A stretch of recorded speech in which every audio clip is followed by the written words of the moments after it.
pack your bags, let's take a ride. 5 minutes flat and we'll explore the wide with Forrest Kelly. It's travel time. It's the best 5-minute travel podcast. Let's go! I'm Romana Hasenöhrl, aka Romana Rocks. I'm a long-term traveler, an astrologer, a writer, written and published 10 books up to now, and I'm a very happy person. How many languages do you speak? Oh, fluently just 2. I mean 3 of them, German, Austrian, and English. Then bits and pieces of Spanish and Italian, and a little bit of French. Your native language is German? Yeah, I always call it Austrian because it's so different to the German language. But we write German, yeah. Okay. And then your location, do you have a home base? Yes, my home base is Salzburg, Austria. This is where the famous Sound of Music movie was done. Wow. What's the climate and the weather like that you're dealing with in Austria? I live in the United States here in Southern California, so we've got deserts, flat territory, and then we've also got very large mountains and things. What are we looking at when we visit Austria? When you visit Salzburg and Tyrolia, where I have my second home base, I'm a very lucky person. That's in the middle of the Alps. The Alps are a large mountain range in Europe, which divide the north from the south. So if you cross the Alps, you are in Italy, which is lovely. So it's just 2 hours from where I live, and then you are in Italy.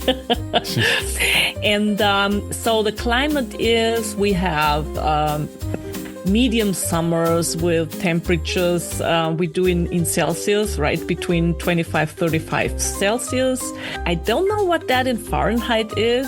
And we have winters with sometimes loads of snow, sometimes not very much snow, but temperatures down to -15. So at the moment, spring is just at the front door, and we have like 8 degrees, 10 degrees, and that's lovely after that winter. So to jump into your background, I see that from your website that you started kind of at 13. You got the itch or the whatever it is to go to travel because you said you're a free person, so that probably exploited your freeness somewhere inside you. And then at 17, you saved up a big chunk of money to come to the United States and backpack. How did that go? To take us through that journey. Yeah. I mean, that was in 1986. So honestly, the savings weren't too large. Traveling was much cheaper in these days, I have to admit. So all we did is I did that trip with a friend of mine, my best friend. So we finished school and we grabbed our backpacks and we just had a flight from Luxembourg to New York and then a travel round ticket with Northwest Orient. I guess that company doesn't exist anymore, but that was great because that cost you only $400 and you could fly from to wherever they had a base. Oh, okay. And we did that a lot in the 4 weeks. So we just had one night in New York. We got out of the airport, had no clue at all, and luckily, an elderly man, he just felt sorry for us, like we were so lost in that large city.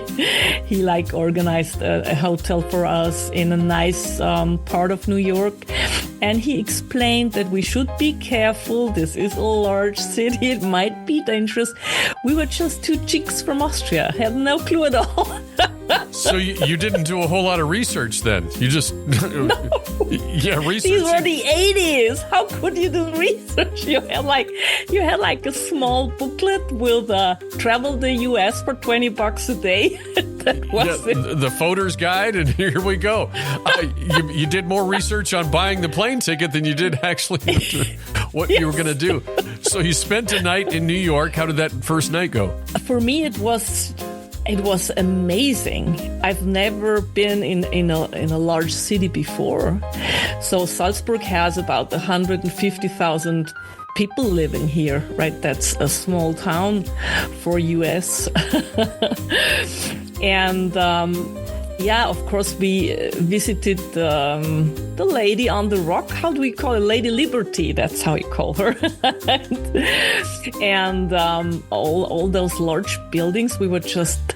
I remember we were just walking down the streets like overwhelmed. I loved it, and I visited New York 4 times because I like it so much. We've touched down and landed. The episode's done with 5 quick minutes of travel and fun.